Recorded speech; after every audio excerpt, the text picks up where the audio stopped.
राजस्थान के बाड़मेर जिले में जिला कलेक्टर टीना डावी को लेकर की गई टिप्पणी ने छात्र आंदोलन को अचानक प्रशासनिक विवाद के अंदर बदल गया। मामला तब गर्मा गया जब महिला कॉलेज में फीस बढ़ोतरी के विरोध में चल रहे प्रदर्शन के दौरान रील स्टार शब्द का इस्तेमाल किया गया, और वो भी टीना डावी जो जिला कलेक्टर है उनके लिए।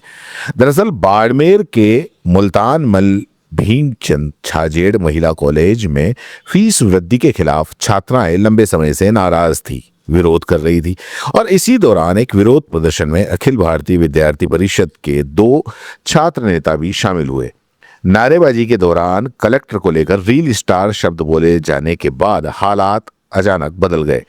कुछ ही देर में कोतवाली पुलिस मौके पर पहुंची और 2 छात्र नेताओं को हिरासत में ले लिया। गिरफ्तारी की खबर फैलते ही कॉलेज परिसर में तनाव फैल गया। बड़ी संख्या में छात्राएं कॉलेज से सीधे कोतवाली थाने पहुंच गई और थाने के अंदर धरने पर बैठ गई। छात्राओं का आरोप था कि ये कार्रवाई फीस बढ़ोतरी के विरोध के कारण नहीं, बल्कि जिला कलेक्टर को रील स्टार कहे जाने की वजह से की गई है। धरने पर बैठी छात्राओं ने कहा कि इस टिप्पणी में न तो कोई गाली थी, न ही कोई अपमान। उनका तर्क था कि सफाई अभियान और सरकारी कार्यक्रमों में कलेक्टर की मौजूदगी और वीडियो सामने आते रहते हैं, तो इसे री स्टार कहना अपराध कैसे हो सकता है। भाई साहब ने मैडम के बारे में ये कहा है कि मैडम रील स्टार है, तो उन्होंने गलत कहा है कि जब जहाँ पे सफाई का अभियान हो रहा है ना, वहाँ पे मैम बिल्कुल बराबरी में हाजिर रहती है। नवा बाड़मेर की बात मैडम करती है। मैडम को हम बताना चाहते हैं कि जो कॉलेज के बाहर की जो रोड पड़ी हुई ना, उसको आप देखिए वहाँ पे कितना कचरा है। वो नवा बाड़मेर है क्या? रील स्टार उन्होंने कहीं गलत कहा ही नहीं है ना। और एक तो धरना खत्म होने के बाद आपको उठाया गया रोल मॉडल आपकी टीना मैम है, तो हमारे पैसा बताइए कि रोल मॉडल वो नहीं है, हमारी रोल मॉडल नहीं है भाई, दुर्गावती रानी अम्मा का है, ये हमारी रोल मॉडल है और हमें इनसे सीखना चाहिए।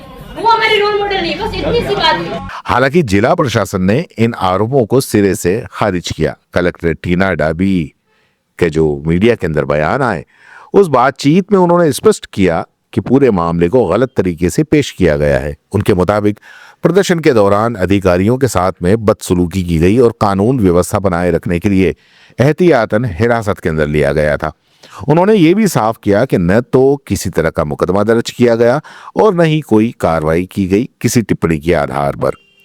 पुलिस सूत्रों का यह भी कहना है कि स्थिति बिगड़ने से रोकने के लिए छात्र नेताओं को अस्थायी रूप से रोका गया था और हालात सामान्य होते ही उन्हें छोड़ दिया गया। इसके बाद कोतवाली थाने में चल रहा छात्राओं का धरना समाप्त हो गया। हालांकि छात्र नेताओं की रिहाई के बावजूद महिला कॉलेज की फीस बढ़ोतरी को लेकर नाराजगी अब भी बरकरार है। इस पूरे घटनाक्रम में बाड़मेर में एक नई बहस को जन्म दे दिया। जहां एक तरफ प्रशासनिक मर्यादा और कानून व्यवस्था की बात हो रही है, वहीं दूसरी तरफ अभिव्यक्ति की आजादी और छात्र आंदोलन की सीमाओं पर सवाल उठाए जा रहे हैं। बाड़मेर की यह घटना अब सिर्फ फीस बढ़ोतरी का मुद्दा नहीं रह गई, बल्कि प्रशासन, छात्र राजनीति और बोलने की आजादी के बीच खींची उस लकीर पर जाकर खड़ी हो गई, जहां हर शब्द सियासी बहस का हिस्सा बन जाता है। आपका क्या कहना है इस पूरे मामले में? हमें कमेंट बॉक्स में बताएं।